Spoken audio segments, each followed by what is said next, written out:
Hey everyone, welcome back in your classes that is AK judicial classes. आप सभी का अपने एके जुडिशियल क्लासेस में स्वागत है।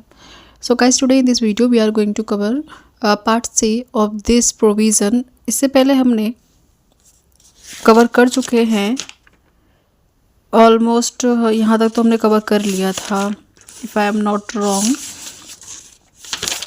सेक्शन 83 तक हमने कवर कर चुके हैं।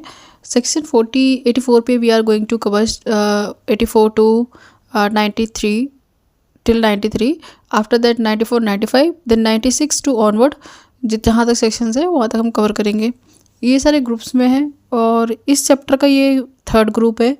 इससे पहले हमारा ग्रुप था जिसमें ये पूरा जो चैप्टर है, ये चैप्टर है 6।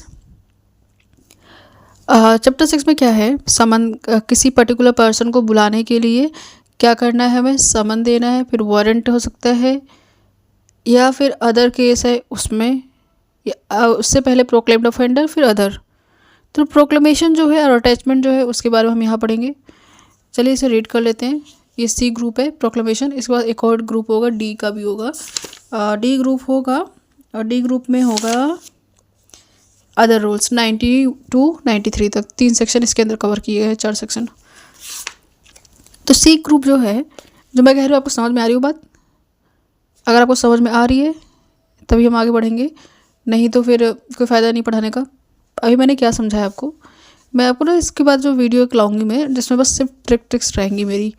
मेरे पास बहुत सारे ट्रिक्स हैं इन सेक्शन को लर्न करने का, और मैं चाहती हूँ पहले बैरेक्ट पढ़ा दूँ, उसके बाद नेक्स्ट जो मेरी सीरीज़ स्टार्ट होगी इसकी साइड बाय साइड और बैरेक्ट के साथ, उसमें सिर्फ आपका ट्रिक्स होंगे, सेक्शन कैसे लर्न करना है, कुछ निमोनिक्स हैं उनके अकॉर्डिंग मैं आपको बताऊंगी कैसे लर्न करना है। बट अभी फ़िलहाल हमें रीडिंग करना, पहले बैरेक्ट रीडिंग आनी चाहिए। चलिए सेक्शन 84 लर्न करते हैं, ठीक है। 84 जो है सी ग्रुप है, इसमें प्रोक्लेमेशन एंड अटैचमेंट। प्रोक्लेमेशन का मतलब होता क्या है और अटैचमेंट का क्या मीनिंग होता है। जैसे कोई जब कोर्ट की बात नहीं मानी जाती है, जब जिस पर्सन ने किसी ऑफेंस को किया है और जो प्रोसीजर कोर्ट फॉलो कर रही है, उस प्रोसीजर को कोर्ट के द्वारा प्रोसीजर जो फॉलो करने के लिए कहा गया है, आदेश दिया गया है, उस चीज़ को नहीं फॉलो कर रहा है वो ऑफेंडर, तो उस पर्सन को एज अ प्रोक्लेमेशन उसके खिलाफ इशू किया जाता है और उसको एब्सकॉन्डर के नाम से घोषित कर दिया जाता है। अगर वो देश से चला गया है, कहीं भाग गया है, नहीं मिल रहा है, तो उसको एब्सकॉन्डर कह देते हैं। बट प्रोक्लेमेशन होता है जिसमें एक प्रोसेस होता है, एक टाइप का प्रोसेस है जो इन सारे मैटर्स के रिलेटेड प्रोसीजर होते हैं, ठीक है। उसके बारे में हम पढ़ेंगे यहाँ पे। और उसके बाद अटैचमेंट हो जाएगा। अटैचमेंट मतलब प्रॉपर्टी का अटैचमेंट करवा लेना। तो सेक्शन 84 जो है उसी के बारे में बात करता है। अभी हमने पहले समन दिया, वारंट भी दे दिया है, फिर भी नहीं प्रेजेंट हो रहा है। वारंट केस है तो वारंट दिया, समन दिया है तो समन का हमने सारा प्रोसीजर फॉलो कर लिया। अब नहीं आ रहा है तो क्या करेंगे, अब प्रोक्लेमेशन वाला प्रोसीजर फॉलो किया जाएगा। क्या है प्रोक्लेमेशन? प्रोक्लेमेशन करो पर्सन का जो एब्सकॉन्डिंग है, जो भाग गया है, भाग रहा है, जो छुप रहा है। इफ़ एनी कोर्ट, ठीक है, if any court has a reason to believe, अगर ऐसे कोर्ट को लगता है, देखो रीज़न होना चाहिए, ये सस्पेंशन पे नहीं करना है। रीज़न टू बिलीव, हर चीज़ कोर्ट में एक रीज़न टू बिलीव पे ही चीज़ें होती हैं, ठीक है। अगर कोई कोर्ट है जिसके पास रीज़न टू बिलीव है, whether after taking the evidence और नॉट, चाहे ये इसका कोई वो नहीं है, स्टेप नहीं है, स्टेज नहीं है कि एविडेंस से पहले एविडेंस के बाद, कभी भी अगर आपको ऐसा लगता है वो जो कोर्ट के ऑर्डर्स को फॉलो नहीं कर रहा है, अपीयर नहीं हो रहा है इन पर्सन कोर्ट में, और कोई भी उसकी एग्जिस्टेंस नहीं हो रही है, कोई एग्जिस्टेंस नहीं मिल रही कोर्ट में, ऐसे केस में इन मैटर्स प्रोक्लेमेशन का जो प्रोसीजर है फॉलो किया जाता है। That any person against whom a warrant has been issued by it has absconding और is concealing himself so that such warrant can not be execute. यहाँ पे प्रॉपर देखो, ध्यान से लिखो, लिखा है ना, कोई भी कोर्ट है उसके पास रीज़न टू बिलीव है, उसको पता है, उसके पास एक सबूत है कि वो जो पर्सन जिसके खिलाफ वारंट कटा है, इशू हुआ है, वो भाग रहा है, भाग गया है, या फिर अपने आप को छुपा रहा है जानबूझकर, उस जिससे कि वो वारंट जो उसके खिलाफ कटा है उसका एग्जीक्यूशन ना हो पाए। तो सच कोर्ट में पब्लिश अ रिटन प्रोक्लामेशन, तो उस कोर्ट के पास राइट है कि एक प्रोक्लामेशन इशू कर सकता है रिटन में। मीन्स एक लास्ट ऑप्शन दे सकता है कि आपको अब प्रेजेंट होना है, अगर आप प्रेजेंट नहीं होगे तो हम इसके लिए स्ट्रिक्ट एक्शन ले सकते हैं जो आगे होगा। तो एक रिटन प्रोक्लामेशन जाएगा जिसमें उसको अपीयर करने के लिए बुलाया जाएगा एक स्पेसिफाइड प्लेस पर और स्पेसिफाइड टाइम पर, not less than 30 day from the date of publishing such proclamation. ये 30 डे याद करना जरूरी है। 30 दिन कब से स्टार्ट हो जाएगा? जब वो रिटन प्रोक्लामेशन इशू किया गया उसके खिलाफ, और उस दिन से लेके उस 30 दिन के अंदर अंदर उस इंसान को प्रेजेंट होना है जो अब्सकॉन्डेड है, जो कंसील कर रहा है अपने आप को, जिससे कि वारंट का एग्जीक्यूशन ना हो पाए उसके खिलाफ। वो पर्सन 30 दिन के अंदर अंदर उस कोर्ट के सामने प्रेजेंट हो जाए, या फिर कोर्ट ने जहाँ कहा है वहाँ प्रेजेंट हो जाए। सेकेंड क्लॉज ये बोलता है, इन सबसे क्वेश्चन बहुत बनते हैं। एक तो 30 याद रखना, 30 दिन कहाँ से स्टार्ट होगा ये भी याद रखना, जहाँ से उसको प्रोक्लेमेशन इशू हो गया है रिटर्न में। The proclamation shall be published as follow. अब उस प्रोक्लेमेशन में को कैसे फॉलो करा जाएगा, कैसे इशू किया जाएगा, उसके बारे में प्रोसीजर दिया है यहाँ पे। It shall be published publicly read in some conspicuous place of the town or village in which such near person ordinary reside। इसमें ये कह रहा है पब्लिकली उसको रीड किया जाएगा, जो पेपर है जिसके पर्सन के खिलाफ प्रोक्लेमेशन इशू हुआ है रिटर्न में, उस रिटर्न नोट को, प्रोक्लेमेशन को पब्लिकली रीड किया जाएगा।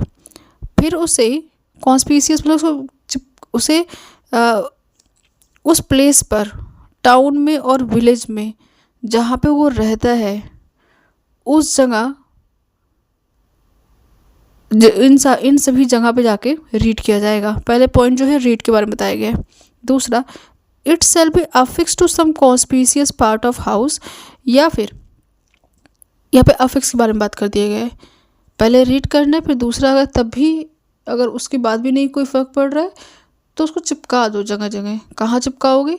जहाँ जहाँ पे उसका नाम को घोषित कर दो कि ये भगोड़ा ये सब है। अभी नहीं करना, अभी भगोड़ा नहीं घोषित करना, अभी बस उसको 30 दिन का टाइम दिया जा रहा है कि आपको बुलाया जा रहा है, ठीक है। तो वो पेपर प्रोक्लेमेशन का आपको पेस्ट कर देना है। कहाँ पेस्ट कर देना है? उसके घर पे जहाँ वो रहता है, जहाँ पे उसके जो वर्क प्लेस है वहाँ पे, या फिर उसके विलेज पे। House of the head in business person ordinary reside, और सब conspicuous place of the town और विलेज, टाउन और विलेज में, ठीक है, जहाँ वो काम करता है। वो तो नहीं लिखा है यहाँ पे, आप ध्यान रखना एक चीज़ को। मैंने अभी कहा ना कि वर्क जहाँ करता है, वर्क वाला नहीं है ऑप्शन है यहाँ पे, जो दिया है वही हम लर्न करेंगे डायरेक्ट में। उसने कहा पब्लिकली इसको रीड करना है उस जगह पे जहाँ पे टाउन हो, विलेज हो, जहाँ वो पर्सन ऑर्डिनरी रिसाइड करता हो, जहाँ पर गाँव बिलोंग करता है, फिर जहाँ वो रहता हो, वही सेम चीज़ नीचे लिखा है वहाँ फिक्स करना है, ठीक है। सी बोलता है copy there of shall be affix to some conspicuous part of the court house. देखो उसके घर पे आपने कर दिया है पेस्ट, आपने उसके जहाँ पे वो रहता है वहाँ पे एक तो आपने पब्लिक रीड कर दिया है, ठीक है। दूसरा आपने क्या किया है, जहाँ पे वो रहता है वहाँ पे आपने पेस्टिंग करवा दी है, अफिक्स करवा दिया है। और तीसरा जहाँ पे कोर्ट है, जिस कोर्ट में मैटर चल रहा है ना, उस कोर्ट में भी उस चीज़ को अफिक्स करवा देना है। ये तीनों चीज़ें हैं, इस तीनों तरीके से प्रोक्लेमेशन को आप प्रोक्लेमेशन इशू करते, पब्लिश करते समय, पब्लिक जब करोगे, पब्लिश करोगे तो ये तीनों बातों का ध्यान रखना है। इन तीनों तरीके से आप करवा सकते हो। सेकेंड क्लॉज बोलता है और कैसे है, तब क्या उसके बाद क्या होगा, तो कोर्ट में also if think fit direct the copy of proclamation to publish in daily newspaper. या तो आप उसके घर के आस पास चिपका दो, कोर्ट में चिपका दो। दूसरा कि न्यूज़पेपर में छपा दो, ठीक है, और उसको सर्कुलेट कर दो पब्लिक प्लेस पे जहाँ पे वो रहता हो, या फिर जहाँ उसका विलेज टाउन हो।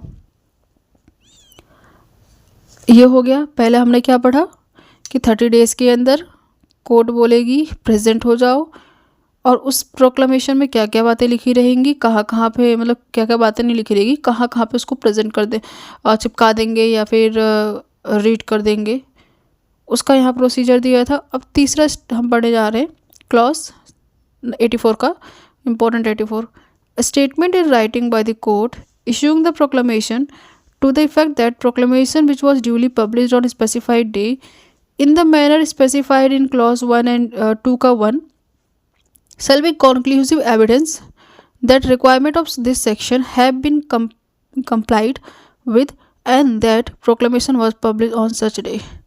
इसका मतलब ये है, इस चीज़ को आप एज अ एविडेंस यूज़ कर सकते हो। कोर्ट जो है इन फ्यूचर रिक्वायरमेंट हो तो एज अ एविडेंस प्रेजेंट कर सकती है कि मैंने प्रोक्लेमेशन इशू करवाया था और इस पर्सन ने 30 दिन के अंदर प्रेजेंट नहीं हुआ है, और अगर प्रेजेंट हुआ है तो अगर उसमें भी कहीं कहीं क्वेश्चनिंग होती है तो एज अ एविडेंस इस प्रोक्लेमेशन को, जो इशू ऑफ रिटन प्रोक्लेमेशन है, इसको यूज़ कर सकते हैं। Where a proclamation published under the subsection 1 is in respect of person accused of an offence which is made punishable with imprisonment 10 years or more, or imprisonment for life or death of the BNS or under any other law for time being in force, and such person fail to appear specified the place and time required by the proclamation, or the court may, after making the inquiry as it think fit, pronounce him proclaimed offender and make the declaration that effect। देखो इसका क्या कहने का मतलब है, इस जो sub clause 4 है इसमें ये बोल रहा है, 3 में बोला कि एविडेंस के तौर पे यूज़ कर सकते हो। फर्स्ट में क्या बोला, 30 दिन के अंदर प्रेजेंट होना है। सेकंड क्लॉज में क्या बोला है कि प्रोक्लेमेशन रिटर्न होना चाहिए, उसका क्या प्रोसीजर है। और थर्ड में बोल रखा है एज ए एविडेंस यूज़ कर सकते हैं। इसका ट्रिक है ई और 3 दोनों का सेम डिज़ाइन है लिखने का, तो एज ए एविडेंस यूज़ कर सकते हैं। अब फोर्थ क्लॉज में इसमें declaration as a proclaimed offender उसको घोषित कर दिया जाएगा अगर उसने ऐसे ऑफेंस किए हैं जिसकी सज़ा 10 साल या 10 साल से ज़्यादा है, लाइफ फॉर इम्प्रिजनमेंट है, डेथ है। BNS के जो सेक्शन है उसमें जो उनको सज़ा मिली है वो सज़ा 10 साल से ऊपर, कोई भी केस है 10 साल तक या 10 साल से ऊपर जितने भी केसेस हैं, मैटर्स होते हैं, ऑफेंसेस होते हैं, उनकी पनिशमेंट है। तो उन केस में उस पर्सन को अगर 30 दिन के अंदर नहीं प्रेजेंट होता है, जो रूल है रेगुलेशन दिया है उसके अकॉर्डिंग प्रोक्लेमेशन इशू किया गया, जो उसमें बातें कही गई उसको फॉलो नहीं करता है, तो उस पर्सन को कोर्ट के द्वारा प्रोक्लेम्ड ऑफेंडर घोषित कर दिया जाएगा, भोड़ा घोषित कर दिया जाएगा। ठीक है, बस इतना ही लिखा हुआ है, declaration of that effect. Next 5th, provision of subsection 2 and 3। 2 क्या बोला था, प्रोक्लेमेशन जो रिटर्न में है, 3 एविडेंस के लिए बात कर रहा है। Shall apply to declaration made by the court under subsection 4, और ये जो 4th वही बता रहा है कि जो ये प्रोविज़न है इनका डिक्लेरेशन सब क्लॉज 4 में होगा। As they apply to proclamation publish under subsection 1, जो भी ऊपर तरीका अप्लाई किया गया है सब क्लॉज 1 में 30 दिन के अंदर प्रेजेंट होना, वो सब चीज़ें होते हुए अगर ये सब चीज़ें नहीं होती तो पर्सन को एज ए प्रोक्लेम्ड ऑफेंडर घोषित कर दिया जाएगा। इसमें ये बोल रखा है। इसके बाद सेक्शन 85 बोलता है अटैचमेंट। अटैचमेंट क्या होता है, किसी पर्सन जो एब्सकॉन्ड हो, अब वो भाग गया, आईनी उसकी प्रॉपर्टी पड़ी हुई है, नीरव मोदी जैसे था नीरव मोदी और जय माल्या, आई थिंक अभी न्यूज़ में था, अभी कहीं दिखा रहा था कि लंदन में पार्टी वार्टी करते हुए पकड़े गए वहाँ पे काफ़ी इंजॉय कर रहे हैं। तो ये लोग जो हैं इनकी जो प्रॉपर्टी है उसको क्या कर दिया गया था, वो क्योंकि भगौड़ा घोषित कर दिया, आउट ऑफ कंट्री चले गए, तो उनकी प्रॉपर्टी को अब क्या किया जाएगा, अटैच कर लिया जाएगा। द कोर्ट में issue a proclamation under section 84 में for the reason to be recorded in writing at any time after the issue of proclamation order the attachment of any property। 84 का जो प्रोविज़न कहा गया था उसने फॉलो ही नहीं किया। जो 84 में चीज़ें हुई, इसने एब्सकॉन्डर घोषित कर दिया गया कोर्ट के द्वारा, तो उसके बाद रीज़न को रिकॉर्ड करते हुए कोर्ट जो है अटैचमेंट का भी एक ऑर्डर पास कर सकती है किसी मूवेबल इमूवेबल प्रॉपर्टी का या फिर दोनों का जो उस पर्सन से बिलोंग करता है, बिलोंग टू द पर्सन। ठीक है, प्रोवाइडेड अब इस पर कंडीशन दिया है that where at the time of issuing the proclamation of the court is satisfy by affidavit or otherwise the person in relation to whom proclamation has been issued is about to dispose of whole or any part of his property। जहाँ पे court को ऐसे लगता है कि proclamation जब वो issue कर रहा था उसी टाइम उसकी जो प्रॉपर्टी है प्रोक्लेम्ड पर्सन की, वो प्रॉपर्टी पूरी तरह से या फिर कुछ पार्ट डिस्पोज्ड ऑफ हो गई है, उसने डिस्पोज्ड ऑफ कर दी है, या फिर is about to remove whole, और या फिर ऐसा लगता है वो पर्सन अबाउट टू भी रिमूव लिखा ना, is about to remove whole और any part of property local jurisdiction of the court, या फिर इस कोर्ट की जुडिक्शन में कोई ऐसी प्रॉपर्टी है उसकी जो डिस्पोज करने वाला है, रिमूव करने वाला है। It may order the attachment of property simultaneously with the issue of proclamation.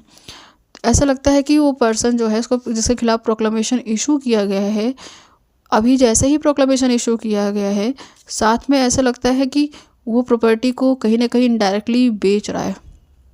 उसे पता है मेरी प्रॉपर्टी अटैच रहेगी, मैं अब प्रेजेंट हो नहीं रहा हूँ कोर्ट में, तो अब मेरी प्रॉपर्टी अटैचमेंट हो सकती है। जैसे प्रोक्लेमेशन इशू होता है उसी के बीच में ऐसे अगर न्यूज़ आती है, कोर्ट को पता चलता है, तो कोर्ट साइमल्टेनियसली मतलब उसी साथ साथ प्रोक्लेमेशन इशू के साथ साथ अटैचमेंट का प्रोसीजर ही फॉलो अलाउ करा सकती है, ऑर्डर पास करवा सकती है। ठीक है, ये क्वेश्चन इंपॉर्टेंट है क्योंकि